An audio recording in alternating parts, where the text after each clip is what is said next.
Hi, my name is Ricardo Wyngaard, and in this video I want to talk about risk management.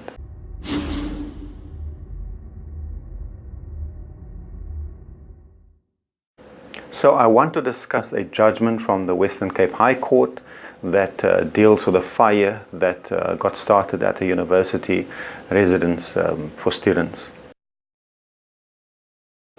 So on the 9th of August 2007, which is a public holiday, a fire got started on the third floor balcony of a student residence at this university, and despite the attempts by a small group of students, the fire spread quite quickly and turned out into a very serious and dangerous fire for the students. Now, fortunately, most students evacuated, but unfortunately there were two students, when they woke up that particular morning, they couldn't escape via the door to their room, and they were forced to escape through the window on the third floor balcony of their room.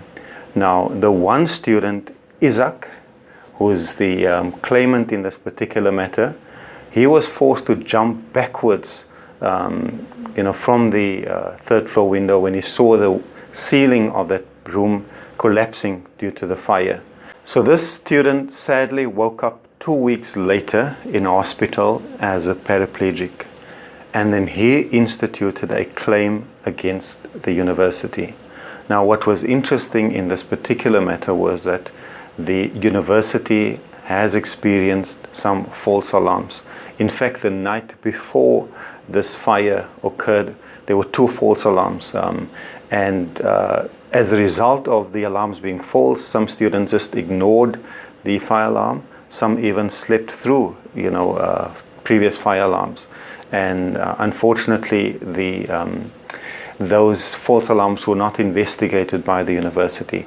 So the student, Isaac Potgieter, instituted a claim against the university, and he was saying that the university should have had proper measures and procedures in place to protect the students against harm, and those procedures and measures should have been implemented by the university. An important factor that the court had to consider was the issue about fire stops in the roof voids.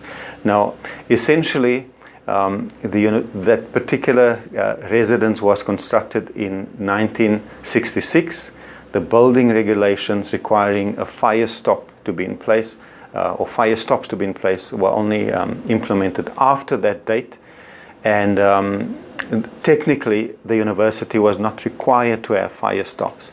But in the proceedings, the university also conceded that there was another fire in 1983 at a student residence, and it was evident at that fire that the absence of these fire stops in the roof void actually increased the risk to students, and it has placed them in imminent danger. So the court had to decide whether or not the university was required to have this fire stop.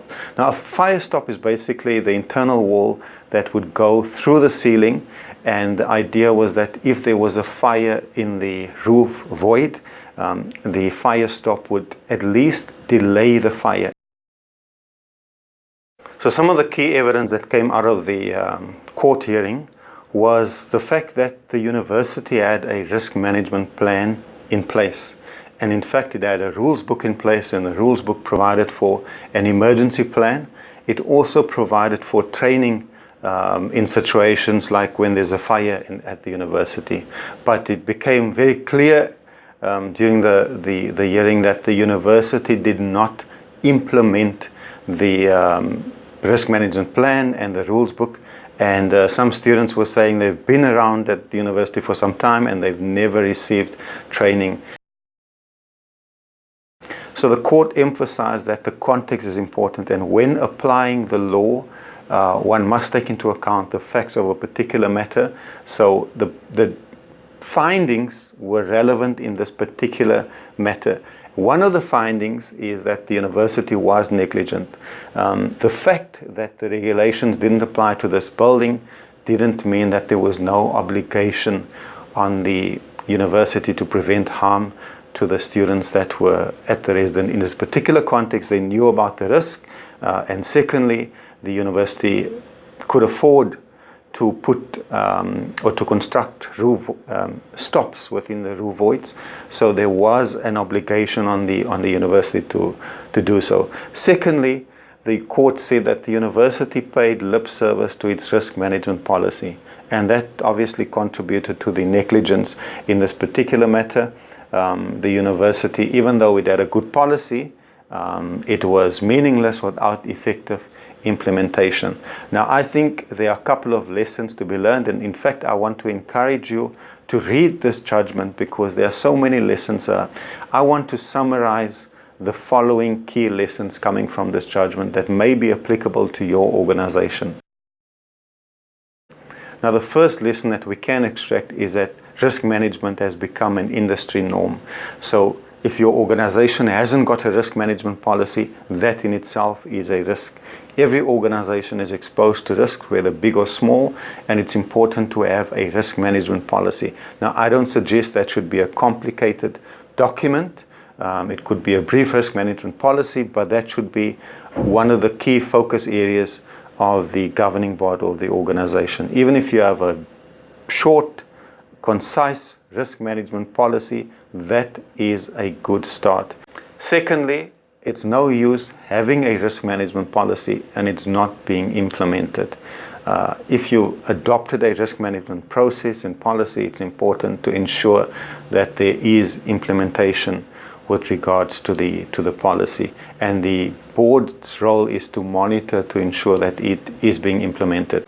And lastly, risk management is about beyond being compliant. In this context, even though the university could have argued that we technically compliant because the building regulations were not applicable to us, the court was saying in the context there was an obligation on you to act beyond the technical legal compliance.